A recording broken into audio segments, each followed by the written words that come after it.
Good day po mga katambay, dahil po hindi ako makapag-content ngayon dahil katatapos lang po ng aming barangay assembly at ang inyo pong lingkod na si Katambay, ang naging MC o tagapagpadaloy.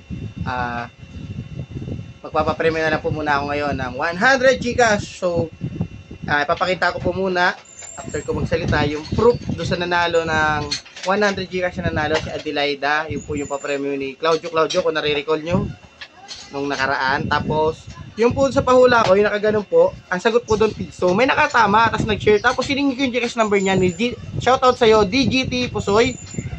Classmate ko yan actually. So sabi ko, akin na yung kanyang GCash. So hindi naman niya pinansin. Siguro, inilagay ko lang sa iba doon. So tatama ngayon.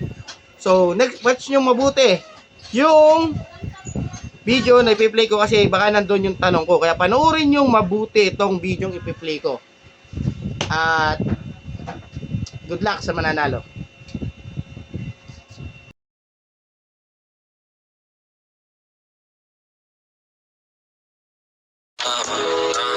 Tinitigan ko, nilapitan ko, hanggang sa may diwata na pagdiinit ko, nalas.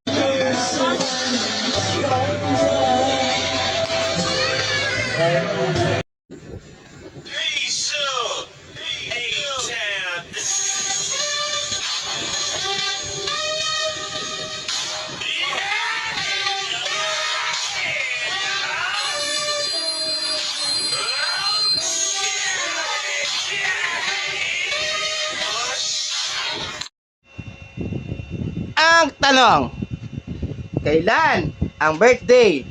Tunay na birthday ni Katambay Ashwell o ni Alvin Mendoza. Kailan? Ilan taon na siya sa darating niyang birthday with buwan? Ha? At kumbaga halimbawa 19 years old and 6 months. Ang birthday niya halimbawa ay February 29, 1964, ganon. Dapat yun po ang sagot ha. So bago po kayo manalo, i-share nyo muna ang video ito.